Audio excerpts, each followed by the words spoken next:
Okay mga kababayan, Chris Ulo po at welcome back po ulit dito sa ating YouTube channel. Okay, good morning, good morning. Ito mga kababayan, mga ka-analyze, viral trending na naman ho itong number 1 senator natin. Ha? Itong ating senador na may pinakamalaking nakuwang boto sa kasaysayan ng langit at lupa. Viral trending na naman ho ito si Senador Robin Padilla na kung saan ay nag-guest ho dyan sa SMNI. Ha? At in-interview ho ng dalawang host ho ng SMNI. Marami hong nag-react, marami hong nagulantang, nagulat ho sa mga ginawang pahayag ho ni Senador Robin Padilla about ho rito kay dating President Rodrigo Roa Duterte. Pakinggan ho natin mga kababayan. Tama sa tatlong beses, 4 years na ang foresight ng ating dating Pangulo na mangyayari ito. At ito ngayon, nasa harap natin ngayon, mga kababayan. So, ibig nyo sabihin, lahat tayo ngayon, maka-China o maka-Russia? Hindi po. Ang gusto ng ating dating Pangulo ay kaibigan natin ang lahat ng mga bansa at tayo ay maging pro-economic country. Hindi kaya po sa Mag-react muna tayo mga kababayan, mga kanalis doon sa sinabi ho ni Senador Robin Padilla patungkol ho rito kay dating President Rodrigo Roa Duterte. Nung nakaraang si Digong raw ay presidente rito sa Pilipinas, ay gusto raw maging kaibigan ang lahat hoong bansa sa buong mundo, sabi ni Senador Robin Padilla. Ayun ho ba nakita natin mga kababayan kay Digong nung siya ang presidente rito sa Pilipinas? Gusto niya maging kaibigan ng mga bansa lahat? Ay, paano nangyari yung Senador Robin Padilla? Ito si Digong presidente, minumura yung mga presidente sa iba't ibang bansa. Yung ba yung nasasalaming gustong maging kaibigan ng mga ang iba't ibang bansa?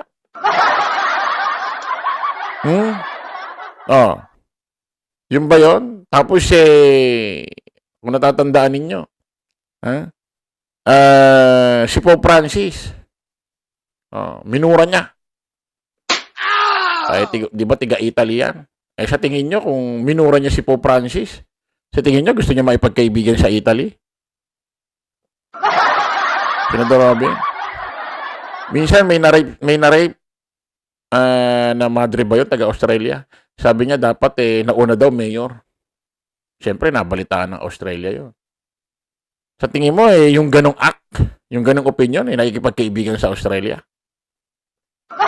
Senador Robin? Di ba minumura niya yung mga presidente at kung sino-sino? Nakikipagkaibigan pala yun. Tuloy natin. Ang sinasabi ko sa mga kasama ko, lagi, paulit-ulit, huwag tayong maging bulag sa usapin ng pagiging patriotic. Kasi yan ang problema ho natin Kapag pinag-usapan natin yung pakikipag-usap sa China, Nasagot na ho natin lahat yan doon sa nakaraang live ho natin. Magpunta na ho tayo doon sa may highlights, pakay ho natin sinabi niya about kay Digong na marami hong nag-react. Marami hong nagulat. Pakinggan natin. Doon na tayo. Pag-usap sa Russia, tatawagin ka ng traidor. Tatawagin kang taksil. Taksil Sa bayan. Alam niyo po, kung meron pong isang tao Ayan na. na matatawag natin na pinaka-Pilipino sa lahat ng Pilipino, ay yun na po ang dating Pangulong Rodrigo Roa Duterte. Hindi Ayun ho. Doon ho siya nag-viral, doon ho siya nag-trending na naman sa social media. Marami hong nagulat, na-shock. Dito ho sa sinabi niya. Sabi ni Senador Robin Padilla, kung may gumaganong-ganon ba?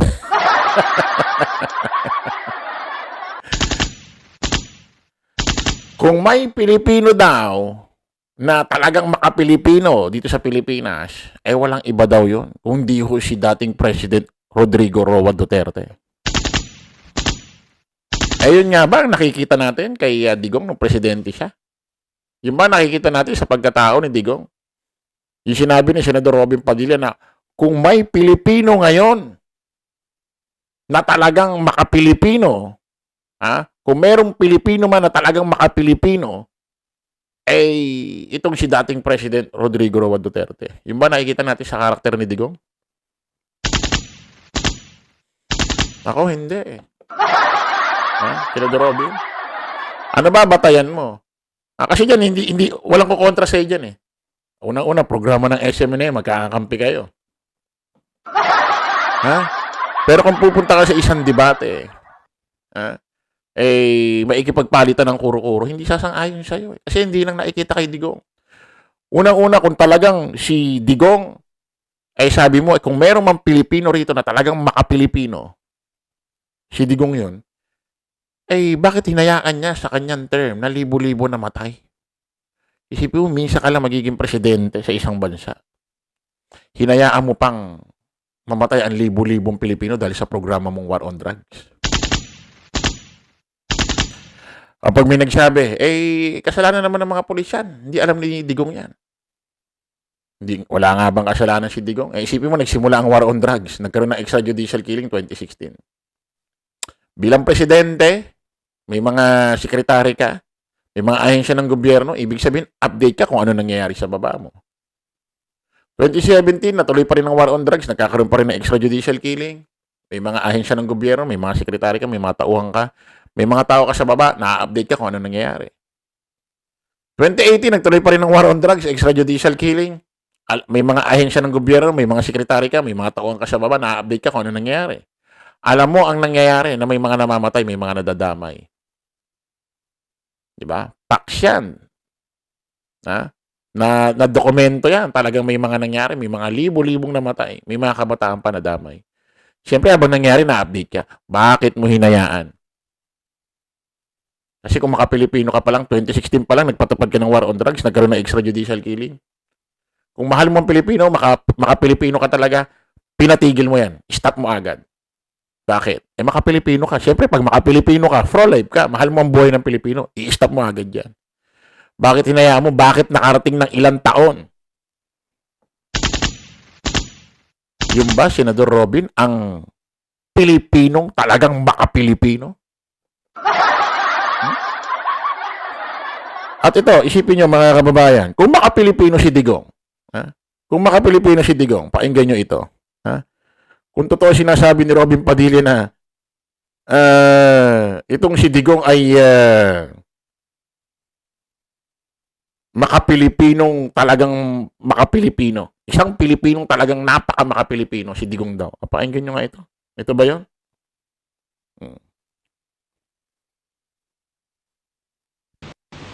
Sino darating? Si Pope. Gusto ko tawagan. Pope, butang ina ka, umuwi ka na. Huwag ka na magbisita dito na. Sabi ko, bakit? Isa pa ha? Pakinggan natin mga kababayan. Para may pamukha natin kay Senador Robin Padilla. Pope, butang ina ka, umuwi ka na. Pope, butang ina ka, umuwi ka na. Pope, butang ina ka, umuwi ka na. Pope, butang. Si Pope Francis ko yan tinutukoy niya na bumisita rito sa Pilipinas sa kanyang panahon, sa kanyang termino. Sino ba si Pope Francis? Siya yung lumalabas na namumuno sa relihiyong Katoliko. At ginagalang din ng iba't ibang relihiyon. Kung talagang maka-Pilipino ka, alam mo na ang bansang Pilipinas ay Christian country. Kung talagang maka-Pilipino ka, gagawin mo ba yan? Pamunuan ng Katoliko, mumurahin mo? Paano mo masasabing ikaw ay, paano mo masasabi Senador Robin Padilla na si Digong ay talagang Pilipinong maka-Pilipino? Yung may lalang dun sa tao na sinasabi mong Pilipino, minumura niya rin.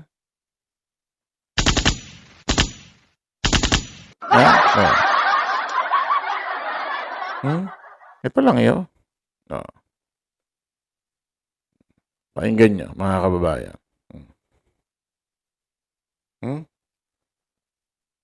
Tupido talaga itong putang akong ganun. I challenge the Catholic Church. You are full of shit. at mabaho rin kayong lahat. Who is this stupid God? Stupido talaga itong putang kung ganun. I Yan ba, Senador Robin, ang maka-Pilipino? Kaya nga sabi ko sa'yo, kung talagang maka-Pilipino si Digong, hahayaan niya ba na murahin niya si Pope Francis na namumuno sa Katoliko na ginagalang din ng iba't ibang relihiyon? Kasi kung maka-Pilipino ka, hindi mo gagawin yan. Ha? Hindi mo gagawin yan dahil maraming Katoliko rito. At paano mo masasabi, Senador Robin Padilla, na maka-Pilipino si Digong, yung mismong lumalang dun sa tao, na yung tao ay Pilipino, minumura niya. O pwede ba yung maka-Pilipino ka, tapos yung Diyos mumurahin mo?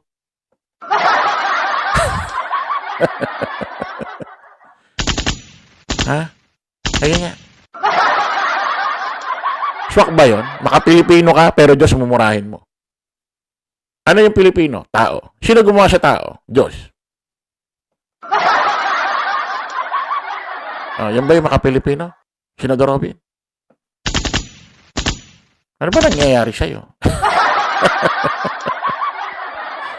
Ano ba nangyayari rito sa utak ni Senador Robin Padilla? May masabi lang kahit hindi naman totoo. Kahit walang kakwenta-kwenta, may masabi lang. Okay na sa kanya.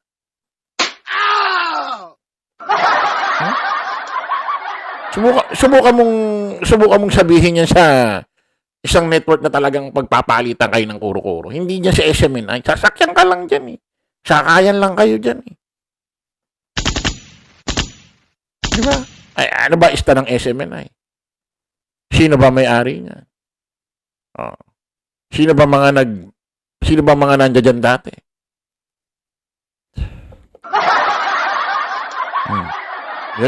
Yan pala yung maka-Pilipino sa'yo. Ha? Meron pang, di ba? Meron pang, yung sa ano nga, yung sinabi ko kanina na yung isang babae na ni-rape. Isipin mo. Ha? Dapat daw pag ni-rape, dapat una mayor. Although, hindi Pilipino yon sa ibang bansa. Pero syempre, tao yon. Kung talaga maka-Pilipino ka, hindi ka ganun magsalita sa tao.